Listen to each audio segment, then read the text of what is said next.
September 13, 1951. Second Lieutenant George Russell looks up at the ridge his company is about to assault. It's steep, rocky. The North Koreans have been fortifying it for months. They've got bunkers dug into the reverse slope where American artillery can't reach them. They've got pre-sighted mortar positions covering every approach. They've got machine guns positioned to create interlocking fields of fire, and Russell's company is supposed to take it with a frontal assault. Up the slope, into the teeth of the defenses. He turns to his men and says what every one of them is thinking: this is going to be bad. He has no idea how bad, because this isn't just one assault. This is the beginning of 30 days of continuous combat, 30 days of attacking the same fortified positions over and over, 30 days of watching men die for yards of ground that have no strategic value, 30 days that will earn this piece of Korean real estate a name that tells you everything you need to know: Heartbreak Ridge. You know about the Korean War's battles for hills and ridges. You've heard about Pork Chop Hill, about the pointless fighting during the stalemate period. But Heartbreak Ridge is different. This isn't about politics or peace talks. This is about pride and stubbornness. This is about commanders who couldn't accept that they'd sent men to die for one ridge, so they decided to take the next ridge too, no matter the cost. And the cost: 3,700 American and French casualties. For a ridge that didn't matter, that's Heartbreak Ridge. Let me set this up for you. In late August and early September 1951, UN forces fought a brutal battle for a position called Bloody Ridge. It took 12 days and cost over 2,700 casualties to capture. When it was finally taken, intelligence noticed something. The North Koreans were fortified on the next ridge over, about 1,500 yards north. From that ridge, they could observe UN positions on Bloody Ridge and bring down artillery fire. Now here's where the logic breaks down. Bloody Ridge itself had minimal strategic value. It was fought for because it was there, because taking it looked good, because commanders wanted a victory to report. But once they'd paid that terrible price to take Bloody Ridge, they couldn't just walk away from the next ridge. The North Koreans could see them, could shell them. So the decision was made: take the next ridge too. Take what would become known as Heartbreak Ridge. The terrain tells you everything you need to know about why this was going to be a nightmare. Heartbreak Ridge is actually a series of peaks running roughly north-south. The main peaks are Hill 931, Hill 851, and Hill 944. They're steep, rocky, covered with scrub brush that provides concealment but not cover. The North Koreans held the high ground. They'd spent months fortifying these positions, and the only way to take them was to attack uphill. The Second Infantry Division got the assignment. Specifically, the 23rd Infantry Regiment would lead the assault, with the 9th Infantry Regiment and the French Battalion attached to the division in support. These were good units, experienced. They'd fought through the entire war, but they were about to be thrown into a meat grinder. The first assault went in on September 13th. The plan was straightforward because there was really only one option: attack up the ridge, take the peaks, hold them. Simple, except nothing about this was going to be simple. The North Korean defenders were from the 6th Division and other units. They were well-trained, well-supplied, and deeply dug in, and they were not going to give up those positions easily. The 2nd Battalion, 23rd Infantry, attacked Hill 931. They fought all day, made it partway up the ridge. The North Koreans counterattacked. The Americans were pushed back. By nightfall, they were back where they started, but with dozens of casualties. That's how it began. September 14th. They attacked again. Same hill, same result. Gained some ground during the day. North Koreans counterattacked at night, lost the ground, more casualties. The pattern was establishing itself, and it was going to repeat for weeks. Here's what made Heartbreak Ridge so terrible. The North Korean bunkers were built into the reverse slope of the ridge. That means they're on the side of the hill, facing away from UN artillery positions. When you're attacking up the ridge, you can't see these bunkers until you're right on top of them. And American artillery can't hit them with direct fire because they're on the back side of the ridge. The North Koreans would stay in their bunkers while American artillery pounded the hillside. Then, when the infantry assault came, they'd emerge from the bunkers and open fire at point-blank range. Private First Class Mitchell Red Cloud Jr. was part of the assaults on Heartbreak Ridge. He was a Winnebago Native American from Wisconsin. On November 5th, almost 2 months into the battle, his company was defending a position they'd captured when the North Koreans counterattacked in force. Red Cloud was wounded but refused evacuation. He propped himself against a tree and continued firing to give his company time to withdraw. He held his position until he was killed by enemy fire. He received the Medal of Honor posthumously. That's the kind of fighting this was. Individual acts of incredible courage in a battle that made no strategic sense. By late September, after 2 weeks of continuous attacks, the Second Division had made minimal progress. They'd taken some positions only to lose them to counterattacks. The casualty numbers were climbing, and command's response, "Send more men, keep attacking, we have to take this ridge." The French battalion, officially the French Battalion of the United Nations, was committed to the battle. These were volunteers from France serving under UN command. Good soldiers, disciplined, brave, and they got fed into the same meat grinder as everyone else. They attacked Hill 931 on September 19th, made it to the top, held it for a day. Then a massive North Korean counterattack pushed them back. The French suffered heavy casualties, but they'd be ordered to attack again and again. What was happening at Heartbreak Ridge is called attrition warfare. You attack, the enemy defends. Both sides take casualties. You measure success not by strategic gain but by comparative casualty counts. The theory is that eventually the enemy will run out of men or will to fight, but it requires you to be willing to accept massive losses yourself. And on Heartbreak Ridge, the UN forces were accepting those losses. Lieutenant Colonel James Adams commanded the 1st Battalion, 38th Infantry Regiment, which was thrown into the battle in late September. In his after-action report, preserved in military archives, he's brutally honest about the situation.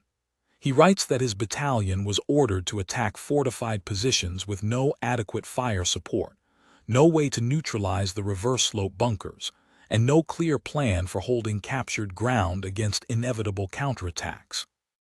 He notes that his men performed courageously, but that the tactical situation was fundamentally flawed. Adams was right. The tactics being used were World War I-style attrition warfare. Send men up the hill. If they get pushed back, send them again. Eventually, you'll break through, except the casualty cost is horrific. This is September and October 1951. World War II ended 6 years ago. Korea has been going on for over a year, and we're fighting like it's the Battle of the Somme in 1916. By late September, Division Command realized that frontal assaults weren't working.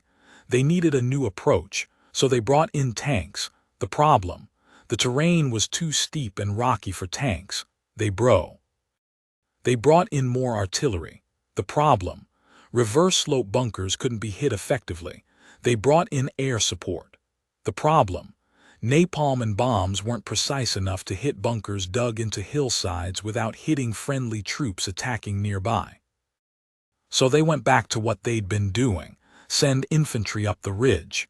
And the infantry kept going because that's what soldiers do. They follow orders, even when the orders are going to get them killed. Private Francis Killeen wrote letters home during the battle. His family preserved them, and they're heartbreaking to read. In one letter dated September 26th, he writes, "We attacked the same hill again today. I don't know why. We took it yesterday and they took it back last night. Now we're taking it again. My squad started with 9 men. We've got 4 left. We're getting replacements, but they're all new guys who don't know what they're doing. I don't think we're going to make it out of here."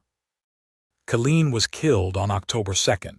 He was 19 years old, from Boston. He'd been in Korea for 3 months. By early October, a month into the battle, the situation was desperate. The 2nd Division had suffered over 2,000 casualties. They'd captured and lost the same peaks multiple times. The North Koreans were still holding their main defensive positions, and there was no end in sight. Finally, Division Command changed tactics.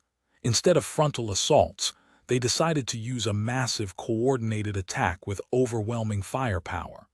They brought in every available artillery piece. They coordinated with air support for continuous bombing runs. They planned to blast the North Korean positions into rubble, then send infantry to occupy what was left. October 5th, the bombardment began. For hours, American artillery pounded Heartbreak Ridge, thousands of shells. Then the bombers came, B-26s, F-84 fighter bombers, Marine Corsairs. They dropped tons of ordnance on the ridge. The hillside was obscured by smoke and dust. Surely nothing could survive that. Then the infantry attacked, and the North Koreans opened fire from their bunkers. They'd survived. The bunkers were too well built, too deep. The bombardment had been impressive but largely ineffective against fortified positions dug into solid rock. The infantry fought their way up the ridge anyway. This time they brought flamethrowers and demolition charges. When they found bunkers, they burned them out or blasted them with explosives. It was brutal, close-quarters combat, bunker by bunker, position by position, men dying for every yard. Sergeant First Class Tony Burris was part of a demolition team during this phase. He later described what it was like approaching a bunker that was pouring machine gun fire at you. You couldn't see inside. You didn't know how many enemy soldiers were in there. You had to get close enough to throw in a satchel charge or use a flamethrower. And the whole time, they're shooting at you. He said it was the most terrifying thing he'd ever done. He did it dozens of times on Heartbreak Ridge. By October 10th, UN forces had finally secured most of the main peaks. The North Koreans were being pushed back, but they weren't done. They counterattacked repeatedly through mid-October. Every position had to be held against determined enemy efforts to retake them. The fighting continued day and night. October 13th, a massive North Korean counterattack hit Hill 851. The defending company was nearly overrun. Artillery support kept the position from falling, but just barely. The defenders suffered 50% casualties. Reinforcements were rushed up and they managed to hold, but it was close. By late October, after more than a month of continuous combat, the North Koreans finally began to withdraw from Heartbreak Ridge. Not because they were defeated in any decisive sense, but because the casualties had become unsustainable for them too. They'd lost thousands of men defending positions that didn't really matter strategically, just like the UN forces lost thousands attacking them. October 27, 1951. Heartbreak Ridge was declared secured, 45 days after the first attack. The final casualty count, approximately 2,700 American casualties killed and wounded, about 600 French casualties, about 500 South Korean casualties attached to the division. Total, 3,700 UN casualties. North Korean casualties were estimated at between 2,500 and 5,000. But exact numbers are uncertain. And what was gained? A ridge, a series of peaks with no strategic value. They didn't control any vital supply routes. They didn't overlook any crucial positions. They were just hills in central Korea, the same kind of hills that dot the entire country. There were hundreds of ridges just like Heartbreak, but this one cost 3,700 casualties to capture. The soldiers who fought there knew it was pointless. In letters, in diaries, in interviews after the war, they say the same thing. They understood they were dying for nothing. They did their duty because they were soldiers, but they knew. Lieutenant Russell, who I mentioned at the beginning, survived the battle. He gave an oral history interview in the 1980s. He said Heartbreak Ridge was the most pointless action he participated in during the entire war. "We fought for pride," he said. Because we'd already committed so much that walking away would mean admitting it was all for nothing. So we doubled down. We threw more men at it, and more men died. That's the truth commanders don't want to admit. Once you've committed to a bad decision and men have died for it, it becomes psychologically almost impossible to stop. You can't say we made a mistake, those men died for nothing, we're pulling out. So you commit more resources, more men, more firepower, and more men die. And with each additional death, it becomes harder to stop because now you have to justify even more deaths. It's a trap, a psychological trap that cost lives on Heartbreak Ridge. The battle had operational consequences beyond the casualties. The Second Division was effectively broken as a fighting force. It needed extensive rest and refitting after Heartbreak Ridge. Units that had been at full strength were down to skeleton crews. Equipment was worn out. Morale was damaged. It would take months to rebuild the division to combat effectiveness.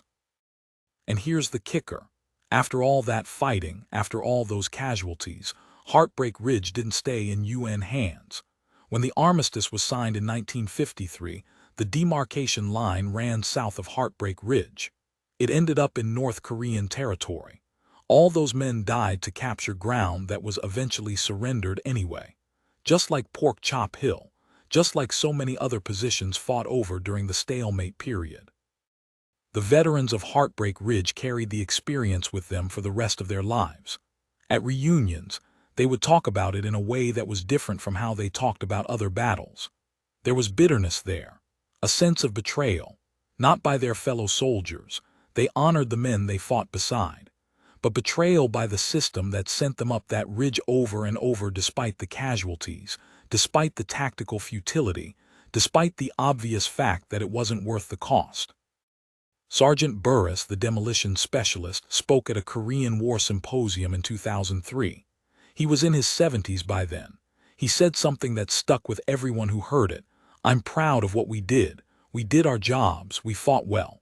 We looked after each other, but I'm not proud of Heartbreak Ridge. I'm proud of the men, not the battle, because the battle was a mistake from start to finish. And good men died for that mistake." That's the legacy of Heartbreak Ridge. It's not remembered the way Chosin Reservoir is remembered, as a fighting retreat against overwhelming odds. It's not remembered like Incheon, as a brilliant tactical victory. It's remembered, when it's remembered at all, as a meat grinder. A bloody, wasteful, pointless meat grinder that consumed thousands of casualties for no strategic gain. Military historians look at Heartbreak Ridge as a case study in what not to do. It's used at staff colleges as an example of how attrition warfare in bad terrain against fortified positions leads to disaster. It's an example of commanders letting pride and stubbornness override tactical judgment. It's an example of the sunk cost fallacy in military operations. We've already lost so many men. We can't stop now. We have to justify those losses with victory. But the men who fought there don't need historians to explain it to them. They lived it. They watched friends die for yards of rocky hillside. They attacked the same positions multiple times, knowing each attack was going to cost more casualties. They followed orders even when those orders were clearly going to get them killed, because that's what soldiers do. That's the nature of military service. You trust that someone up the chain of command has a plan, has a reason, knows what they're doing, even when you suspect they don't. Private Killeen, the young man from Boston I mentioned earlier, wrote one more letter that arrived home after his death. In it, he said, "If I don't make it out of here, I want you to know I did my best. We all did, but this ridge isn't worth it. It's not worth one life, let alone thousands. I hope someday people understand that. I hope they remember us for trying, not for succeeding, because this isn't success. This is just dying slowly." That letter breaks my heart every time I read it, because Killeen was right. Heartbreak Ridge wasn't worth it. Not worth his life. Not worth any of the 3,700 casualties. But they died anyway because commanders decided that ridge needed to be taken, and once that decision was made, it couldn't be unmade without admitting failure. After the armistice, after the war ended, there were no parades for Heartbreak Ridge. There were no medal ceremonies where everyone was honored as heroes of a great victory. There were just veterans going home, carrying the memories of that month of hell, trying to make sense of what they'd been through. Some of them couldn't make sense of it. How do you process fighting for 30 days for a ridge that ended up meaning nothing? How do you honor the memory of friends who died in that fight without admitting they died for nothing? It's a psychological tightrope. You have to believe their deaths meant something, even when you know they didn't. Otherwise, the grief becomes unbearable. Heartbreak Ridge, 45 days of combat, 3,700 casualties, for a piece of ground that was surrendered at the armistice. That's the Korean War in microcosm. Brave men doing their duty in a war that ground on without clear objectives, where ground was taken and lost and taken again, where casualties mounted for unclear gains, where the political stalemate meant that military action couldn't achieve decisive results. The soldiers deserved better. They deserved commanders who valued their lives more than pride. They deserved a strategy that didn't treat men as expendable resources to be thrown at fortified positions. They deserved to fight battles that mattered, not battles fought because someone decided a ridge needed to be taken and couldn't back down once the decision was made. But they didn't get what they deserved. They got Heartbreak Ridge. They got 30 days of hell. They got frontal assaults against fortified positions. They got attrition warfare that consumed lives by the hundreds for yards of ground. They got ordered to attack the same hills over and over until eventually, sheer weight of casualties forced the North Koreans to withdraw. And then they came home and were told to be proud of their service. And they were proud of each other, proud of doing their duty, proud of the courage they displayed under fire, but not proud of Heartbreak Ridge. You can't be proud of a battle that shouldn't have been fought. You can only be proud that you survived it and that you did your best for the men beside you. So remember Heartbreak Ridge, not as a great victory, not as a heroic battle, but as a cautionary tale, as an example of what happens when pride and stubbornness replace strategy and judgment, as a reminder that commanders make mistakes and soldiers pay for them with their lives, as 3,700 reasons to question orders that don't make sense and to honor the men who followed those orders anyway. September 13th to October 27th, 1951. 45 days, 3,700 casualties, one ridge. That's Heartbreak Ridge. That's the truth. And that's something we should never forget because the men who fought there never could.